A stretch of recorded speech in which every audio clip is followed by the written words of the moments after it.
Andriamanitra isika ny am'izao tombonandro avelomana nomenantsika izao ka nataony natratra ny taona vaovao 2024.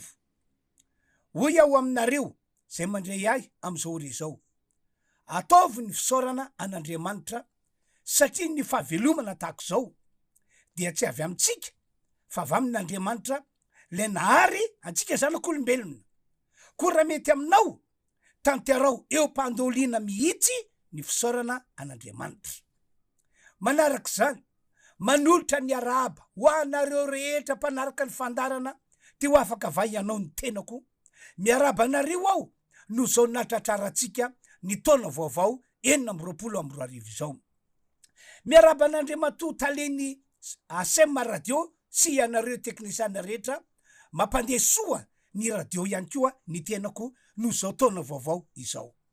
Ary miaraba ny voaka malagasy rehetra eto Madagasikara satria nataon'Andriamanitra nahatratra ny taona vaovao 2024 isika. Engane ka hitondrantsika ho amin'ny fandresena ny tompandriamanitra tsy to am'izao taona efa diavintsika izao. Afaka hitondrantsika ho am'izany mantsy ny tompo noho ny am' Jesosy zanany zay efa nomeny antsika zanak'olombelona. Jesosy zanany no ataon'Andriamanitra fototra mba azahoantsika fandresena lehibe ho an'Andriamanitra neny voninahitra. Toy ny fanaontsika andao isika anao vavaka. Voalohany, isaotra an'Andriamanitra isika no zao fahavelomana nomena antsika izao sy no zao taona vaovao efa diavintsika izao. Faharoa, anao vavaka isika ho fametrana ny fandarantsika mandritry ny taona ray manontolo mba ho fahasoavana ho antsika tokoa ny afatra entiko amin'ny alala zao fandarana izao ho an'Andriamanitra ny voninahitra. Anao vavaka aza isika ka dia aondrelo ho antsika rehetra na apetrao fontsika an-tanana raha afaka mandoalika mihitsy moa ianao de iveriko hoe zava-dehibe amin'Andriamanitra izany. Ivavaka isika. Ry tompandriamanitra rainay malala, rainay masina zay any an-danitra. Ianao no rain Jesosy Kristy sady rainay. Misotranao zahay ny am'izao tombonandro lehibe nomenao anay izao ka nataonao nahatratra ny taona vaovao 2024 izahay. Fahasoavana lehibe nomenao anay izany satria tsy hainay olombelona ny manatombo na ny manalava ny andro iananay fa ianao no tompony fiainana ray manontolo ka de misaotra sy makasitraka ry Andriamanitra io. Apetraka empelantananao ny fiainanay am'ty taona 2024 zay diavinay ity. Misaotranao ihany koa ny amin'ny fisian'izao fandarana te ho afaka vai ianao zao zay mbola mitohy manaka ankehitriny, mbola mitohy am'izao taona 2024 diavinay izao. Koa de apetraka empelantananao Andriamanitra velona amin'ny anaran'i Jesosy zao fandarana izao, fandarana mandritra ty taona ity, mba ho tena ho fahasoavana lehibe ho anay. Isikasika manokana ataonao Andriamanitra amin'ny alalan'ny afatra ka ny marary rehetra de ho sitrana daholo, ny manana olana ho voavonjy daholo, ary araky ny fanambara tamin'ny taona lasa de ho ataonao mpandresy daholo ny olona rehetra zay manaraka zao fandarana izao ka mino an Jesosy, mino ny afatra ety mpanomponao. Amin'ny anaran'i Jesosy no anaovana ny vavaka, misaotra ray malala. Amen. Eny ary tompoko, mino fa zava-dehibe amin'Andriamanitra zay fotoana natokantsika nanaovana vavaka izay. Ny afatra voalohany ny entiko anareo am'izao fiandohan'ny taona vaovao 2024 izao de afatra milaza fa afaka ny ahita fandresena isika am'ty taona 2024 ity, ary possible manompoka androany zany fandresena izany. Ain'Andriamanitra tao ny zavatra rehetra ry mpiany malala. Na inona tokoa olana sy zavatsarotra ary ady mangotraka anatrehana hatram'izay, tsy resitsika izany tamin'iny taona lasa iny, fa afaka ny horesana kosa izany am'ty taona 2024 ity. Ny finoanan'i Jesosy sy ny azo fijaliana no fototra hitondrantsika ho am'izany. Mety tsy mampinanao zany teny ambarako zany, kanefa de zay mihitsy no lalana ahafahan'Andriamanitra tsy to mitondra fandresena ny olona zay volona ny anompan'Andriamanitra. Amaky Baiboly isika araky ny voasoratra ao amin'ny Korintiana voalohany ao 12:7-10. Toy zao ny voalaza ao amin'ny anaran'i Jesosy: fa isaorana ny Andriamanitra zay manome antsika ny fandresena amin'ny alalan'i Jesosy Kristy tompontsika. Mbola maky Baiboly any isika araky ny voasoratra ao amin'ny Kolosianina 2:2-10. Toy zao ndray ny voalaza ao: ary ny sorony tsy hoe ho amin'ny tenany ny fanapahana sy ny fahefana, ary no ny azo fijaliana dia naseny miariary ny fitondrana ireo zay azy, ireo zay an'Andriamanitra toy ny fanao zay avy nandresy. Mazava be mihitsy ny voalazandreo teny ireo fa Andriamanitra lay nahary an'izao rehetra izao sady nahary antsika zanak'olombelona no manome fandresena ho an'ireo olona zay azy noho ny amin'i Jesosy Kristy zanany zay fa nampidininy tety ambony tany. Oka fantatsika rehetra fa ny devoly ange no fotrin'ny faharesena nisy teo amin'ny olona sy teo amin'izay zavatra nataony olona. Noho zany ny ran'Andriamanitra hoety ambony tany Jesosy zanany ho fandrianana ny devoly sy ny ekipany mba hahatonga ny olombelona ho tafaverina amin'Andriamanitra ary mba hahatonga ny olombelona ho ataon'Andriamanitra mpandresy. Mety tsy mazava aminao angamba ny tantara nitondra fialonana ho an'ny devoly ny nahitany ny zanak'olombelona napetrak'Andriamanitra tao amin'ny Saedena, sady mbola nahatsodrano tsara anjaka amin'ny zavatra rehetra no ariny ihany koa zany zanak'olombelona zany. Noho zany ny tatetika ny devoly entina mampanota sy mampisaraka ny olona amin'Andriamanitra. Tanteraka tokoa ny tanjon'ny devoly tamin'izany, nanota ny olona lafo tamin'ny fanarahana sy ny fanompona an'Andriamanitra ihany koa ny olona ary tafasaraka tamin'Andriamanitra mihitsy. Taorina zany tsy afaka nisitraka an'ilay fahasoavana no manin'Andriamanitra ho azy intsony ny olombelona. Fa ny tena mafy indrindra dia ity: lasa afaka nanapaka sy nanana fahefana teo amin'ny olona sy teto ambonin'ny tany ny devoly favalin'Andriamanitra sady favalin'ny olombelona. Mazava be fa ry zareo zany no lasa ny fe anty zao tontolo zao ity sy isika zanak'olombelona.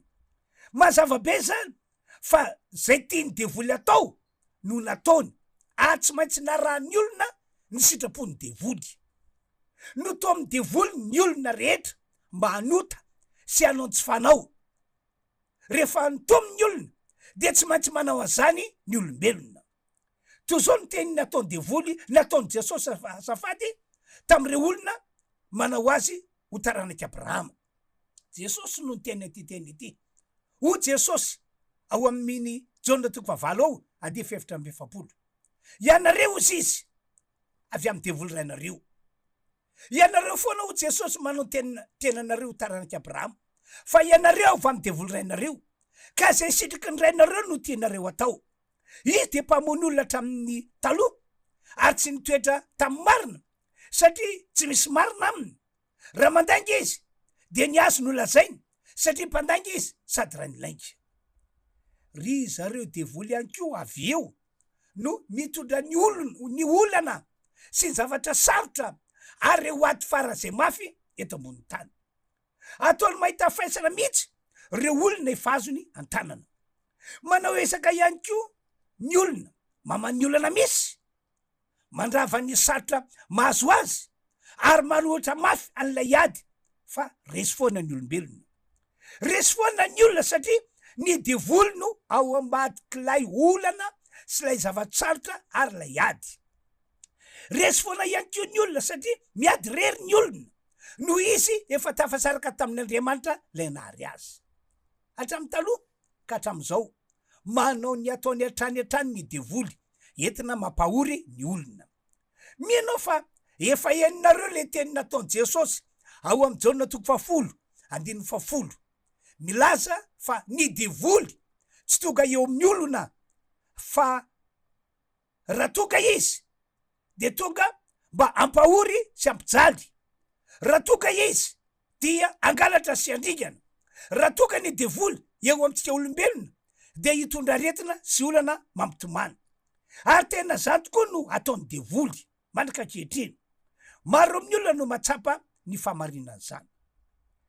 De raina nefa ny tompo ity le vaovao mafaly am'izao fiandohan'ny taona 2024 zao, vaovao mafaly ho antsika rehetra. Tiantsika ny tompoandriamanitra le nahary an'izao rehetra zao sy le nahary antsika zanak'olombelona. Tonga ny fotoana tian'Andriamanitra atsimbadika ny tantarany olombelona eto ambonin'ny tany. Toy ny hoe tsy ny devoly intsony no manapaka sy manjaka eo amin'ny olona, fa ny olombelona indray no ataon'Andriamanitra mandresy devoly sy mandrava ny zavatra ratsy rehetra nataony devoly hatramin'izay. Tonga ihany koa ny fotoana natao andresiny zanak'olombelona manoloana ny olana sy zavatsarotra ary manoloana andreo adina atreny hatramin'izay. Natao andresy ny olona, zany no programan'Andriamanitra, programany taty aoriana. Ry mpiany malala, ny fitiavan'Andriamanitra atsika zanak'olombelona mba ho mpandresy foana am'izay no antony natokan'Andriamanitra ray le nahary an'izao rehetra izao nanomeny zanany ho ety ambonin'ny tany sady ho antsika zanak'olombelona. Jesosy no anaran'io zanan'io, noho izany mba hatonga ny tanjon'Andriamanitra ho tanteraka, de le tanjona mampandresy ny olombelona de natolotr'Andriamanitra ray natao sorona sy novonoana teo ambony azo fijaliana Jesosy zanany. Ino ny tantara? Tam'izany fotoana zany ny hevitra ny devoly fa ny fahafatesan'i Jesosy no vahaolana ho azy ireo ahafany manjaka eto ambonin'ny tany tsy misy fitsaharana. Noho izany nataony devoly zay isamborana Jesosy, nataony devoly zay any amelohana Jesosy, nataony devoly zay afaty an Jesosy eo ambony azo fijaliana. Navelan'Andriamanitra ray mihitsy ny devoly anao zany rehetra zany, satria tsy fantatry ny devoly hoe inona ny loza aterako zao zavatra ataony am' Jesosy zao. Tsy fantatry ny devoly zany, tena tsy fantany ara-baky teny. Nafenin'Andriamanitra mihitsy ny tanjon'Andriamanitra tsara tao aminy raha namelany Jesosy ho vonoana teo ambony azo fijaliana izy. Toy zao ny fanazavana nataon'i Paoly apôstôly aroa amin'ny Korintiana voalohany eo 2:9. Eno tsara nge ny voasoratra ary tsy nisy nalala zany ny mpanapaky zao tontolo zao. Ny devoly no voalaza eto fa mpanapaky zao tontolo zao. Fa raha nalala izy de tsy nombony tamin'ny azo fijaliana tompo voninahitra. Zany hoe raha fantatry ny devoly fa ny fahafatesan'i Jesosy no anapotipotika sy andravarava tanteraka ny fanjakany de tsy novonony teo ambony azo fijaliana ny tompo Jesosy. De arakitreny io tsy nahafantatra ny zava-doza miandry azy ny devoly raha nanao zay afaty an Jesosy. Fa raha fantany zany hoy ny baiboly le novakina teo de tsy novonony teo ambony azo fijaliana Jesosy. Raha ny raraka tany anefa ny azy tsy azo rofiny intsony. Tsy maintsy mandray ny valiny nataony ny devoly sy ny kepany rehetra resy tanteraka ry zareo. Manamafy an'izany le voalaza ao amin'ny Hebreo 4:7 manao hoe tao vakina amin'ny anaran'i Jesosy le teny. Koa satria manana nofo amandrany zaza de manany ray zany koa Jesosy mba andriganany amin'ny fahafatesana le manana ny hery fahafatesana dia ny devoly. Zany hoe tsy maintsy neken'Andriamanitra ray ho faty teo ambony azo fijaliana Jesosy ahafany mandringana ny devoly sy ny kepany rehetra amin'ny alalan'ny fahafatesany Jesosy. Misy hery magaga tsy takatry ny saina mantsy, tena tsy takatry ny sainy devoly ary tsy takatry ny sainy olombelona ny fahafatesany Jesosy teo ambony azo fijaliana. Andriamanitra irery ihany no nalalan'izany. Ary zay natokany Jesosy navelan'Andriamanitra ho faty teo ambony azo fijaliana. Tsy ny programany devoly akory ny tanteraka raha maty teo ambony azo fijaliana Jesosy, fa le programan'Andriamanitra mihitsy. de zao azy eno tsara tamin'ny fotoana nafaty an' Jesosy teo ambony hazo fijaliana averiko ndray tamin'ny fotoana nafaty an' Jesosy teo ambony hazo fijaliana de tonga tamin'ireo favaly ny tompandriamanitra tonga tamin'ireo devoly ka naka ankeriny teo an-tanan'ny devoly ny fanapahana sy ny fahefana rehetra mba tsy hahafahan'ny devoly mampahory ny olombelona intsony nesorin'Andriamanitra teo an-tanan'ny devoly zany ny fahefana sy ny fanapahana tamin'ny fotoana nafatesan'i Jesosy ka reo olona miverina amin'Andriamanitra ray amin'ny fony rehetra sy reo olona mandray ny fitiavan'Andriamanitra azy ary reo olona mino sy mandray an' Jesosy ho mpamonjy azy de ataon'Andriamanitra mandresy reo olona mandresy reo zavatra sarotra mandresy amin'ny ady atrehana ary ataon'Andriamanitra mandresy devoly mihitsy zay zany no fahasoavana lehibe omen'Andriamanitra ny olona rehefa maty teo ambony hazo fijaliana Jesosy. Andriamanitra tsy toy mihitsy no mitondra le olona mino toy ny fanaon'ireny olona avy nandresy ireny nataon'Andriamanitra ho am'izany isan'andro ny olon'Andriamanitra rehetra. Andao verina vakina ny Korintiana voalohany toko fa 12 andiny fafito amby 20 sy ny Kolosiana toko faharoa andiny fa 12 toy zao ny voalazao fa isaorana ny Andriamanitra zay manome antsika ny fandresena amin'ny alala Jesosy Kristy tompo. Tena mila misaotra an'Andriamanitra isika ny am'izany fahasoavana lehibe zany. Le teny manaraka indray de izao ary nesorin'Andriamanitra tsy hoe ho amin'ny tenany devoly ny fanapahana sy fahefana ary no ny hazo fijaliana de nasehoan'Andriamanitra miariary ny fitondran'ireo zay hazy toy ny fanao zay avy nandresy.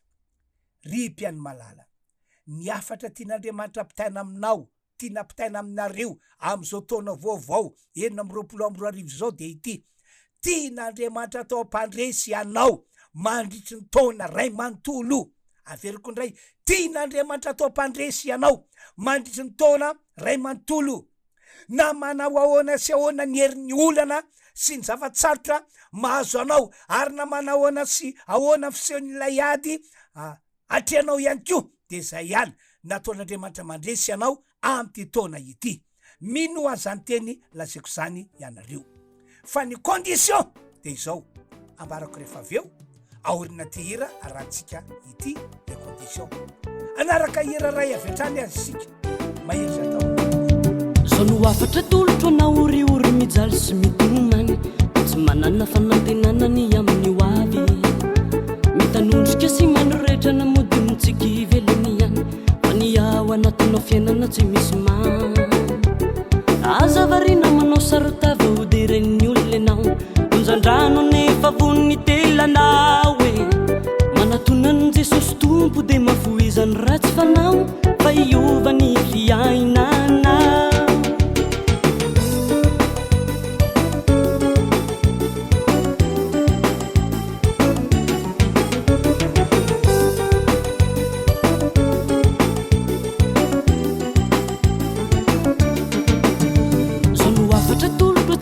Pino tsy misy avakavaka da matsiaro fa very fidanana sy fifaliana fahazarana fotsiny sisany fanompona fifamangatsika lay fitiavana nangotrakotraka fonivony azavarina manao sarotava hoderen'ny olona anao onjandrano nefa von'ny telanao e mifoaza faza matory reha irato ny masonao fa valy mpandringana ny tsy misangy aminao.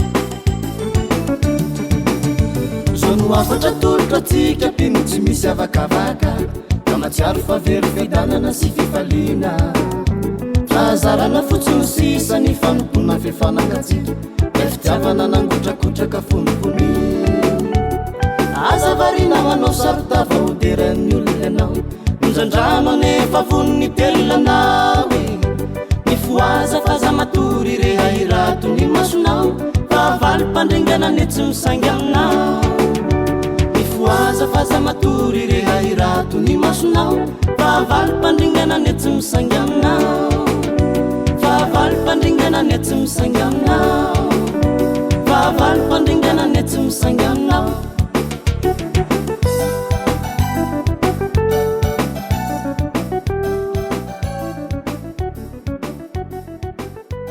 eny ary tompoko misaotra ny teknisiany isika tamin'izay irana rehefa teo zay hotoizana ny fitondrako ny afatra riavana malala hoy aho aminareo rehetra manaraka zao fandarana izao tia antsika zanak'olombelon'Andriamanitra tiany anao zay manaraka zao fandarana izao tiany atao mpandresy anao amy ty taona efa diavintsika ity ka ny lala ny hitondranao am'izany de izao miverena amin'Andriamanitra ray ianao aza mandeha irery itsony ianao am'izao fahavelomanao zao afa ihany ny fiainana mitoetra ao amin'Andriamanitra manarak'izany minoa Jesosy le zanak'alatokan'Andriamanitra ianao atao zava-dehibe aminao ny finoana fa efa maty teo ambony azy fijaliana Jesosy ambonin'izany ho mitoerana ao anaty fonao Jesosy lazao mihitsy izy lazao mihitsy Jesosy mba handroso ho ao anatinao tena mifonjy zava-miafina ny finoana ny fahafatesan'i Jesosy teo ambony azy fijaliana tsy maintsy ataon'Andriamanitra mandresy ny olona miroso am'ireo dingan'ireo andao verina fakina trany le Korinthiana voalohany toko fadimy amby folo andimy fafito amby dimampolo sy le Kolosiana toko faharoa andimy fadimy amby folo tiako tena ho voarainao matsy zany teny zany tozao lay teny fa isorana ny Andriamanitra lay manome atsika ny fandresena amin'ny alalan'i Jesosy Kristy tompontsika le teny manaraka indray de zao ary ny esorin'Andriamanitra tsy hoe ho amin'ny tena devoly ny fanampahana sy ny fahefana ary no ny azo fijaliana de nasain'Andriamanitra miariary ny fitondrandreo zay azy toy ny fanao zay avy nandresy mino ny famarinandreo teny no vakiko reo ianao de zao iako rehefa niverina tamin'Andriamanitra ray ianao ary mino Jesosy ny azo fijaliana nazo azy sady nampandroso azy ho ao anatinao de tsara raha manao vavaka mandoalika mihitsy ianao ho fanamafisanao fa ho an'Andriamanitra tokoa ianao am'ty taona 2024 ity zava-dehibe ny anaovanao an'izany tompoko fa akoatr'izay nambarako zay everiko fa hiantoka ny hoavinao am'izao taona efa diavintsika izao ity zavatra mbarako manaraka ity mila mandray tsodrano avy amin'ny mpanompon'Andriamanitra ianao am'izao fiandohan'ny taona vaovao zao araka voalaza amin'ny baiboly manana ny lanjany sady ataon'Andriamanitra miantoka ny hoavy ny olona ny tsodrano avy amina mpanompon'Andriamanitra voaositr'Andriamanitra hoy ny boky ny Genesis toko fa 7:20 ny tsodrano meny rainao de mihoatra no zava-tsony reo tendrombohitra fagolo sy ny zavatra mahafinaritra am'ireo avoana tranainy ny tiako ambara aminareo de izao hitondra tsodrano lehibe ho anareo ao ny alahady fa 4 ny volana janoary taona 2024 izao ny alahady zao zany tsodrano zay inoko fa hiantoka tokoa ny fiainanao rehetra am'ty taona 2024 ity mila tohanany tsodrano ny tenin'Andriamanitra nambara taminao teo zay milaza aminao fa ho ataon'Andriamanitra mpandresy ianao am'ty taona ity mila tohanany tsodrano ataony mpanompon'Andriamanitra zany ry mpiany malala no zany manasa anareo rehetra ao ho avy amonja zany fotoana dehibe de fotoana ny tsodrano ataona izany alahady fa 4 volana janoary taona 2024 misy fidirana telo ny fotoana ny tsodrano amin'ny 9 ora amin'ny 7 ora ary amin'ny 10 ora ka zay mety aminao am'ireo ora ireo no andehananao amin'ny alahady zao zany ny toerana refi andro kely tsy lavitry ny akady-bahoaka tsy lavitry ny Ambotsoa na Mpamatanana no misy an'io fiangonana io eto ny havana matsaka azy rehetra aza zonona ho anao irery ny soa eto eo ny havana matsaka azy rehetra tongava tompoko zay zany ny afatra netiko anareo tam'ty ariva ity anao vavako anareo aho am'izao famaranana izao anao vavako anareo zay mbola marary anko aho anao vavako anareo mba ho isan'ireo olona ataon'Andriamanitra mpandresy tokoa ianao am'ty taona ity mino an'izany ianao satria zay nony olona ihany no ataon'Andriamanitra tanteraka eo amin'ny fiainan'le olona fa anaraka hira ray alosika aorinan ty hira iarana manaraka ity de ataoko ny vavaka miomana ianao andray fahasoavana amin'ny alala vavaka ataoko am'izao fiandohany taony izao raha afaka mandolika de mandoly apetrao eo mifonao tananao omena tompany ny voninahitra anaraka hira ray apetrana izy resy lahatrao no ny fitiavanao nampiaiky fanay iverinaaminao namjary ifaliako zay vao tena tiako ianao reriray tiako mandraky zay tsy tratra ny molotro iteran'andriamanitro aneo ny finoko ampotsy soloko olavitry ny taotra satria anao nanavotra itsorotsirona toko hitanany baibolina oso wampinga wampo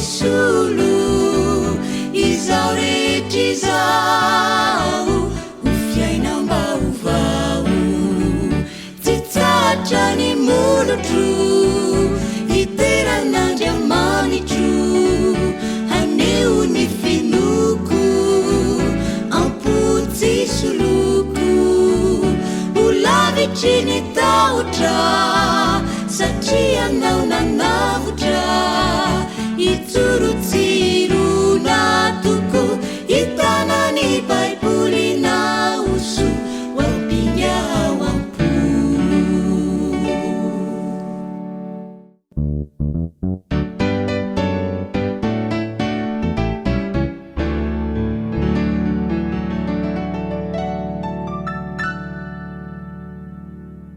eny ary tompoko misaotranao zahay ry tompadriamanitra io misaotrany amin'ny afatra lehibe zay nampitorianao mpanomponao teo afatra natao ho tanterako fiainan'ny olona zay nandre ary zay nino ale efatra netiko teo amy ty taona 2024 diavinay ity zany lehibe ny famindraponao aminay ary mbola lehibe ihany ko ny fahasoavanao aminay ko amin'ny anaran'i Jesosy araka le afatra nambarako teo zay rehetra miverina aminao Andriamanitra mino a Jesosy maty teo ambony hazo fijaliana ary mandray an Jesosy ataonao mpandresana izy am'izao taona diavinay zao manompoka androana ataonao mpandresana izy herin'Andriamanitra hiasany eo amin'ny fiainana ka ho ivoaka ho mpandresa rabaka teny izy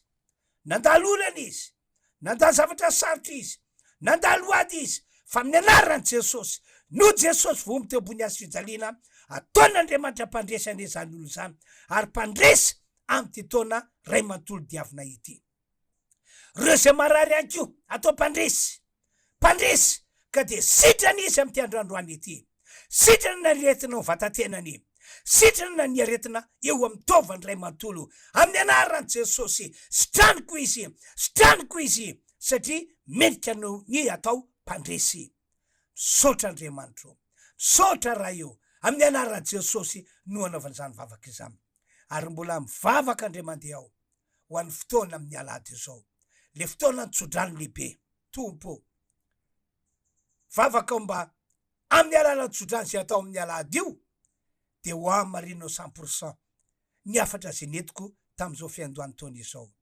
mideranao sy mamely voninahitra anao zahay amin'ny anaran'i Jesosy amen rasoa raha fahasoavana manao mandra-piona amin'ny herin'ray tompoko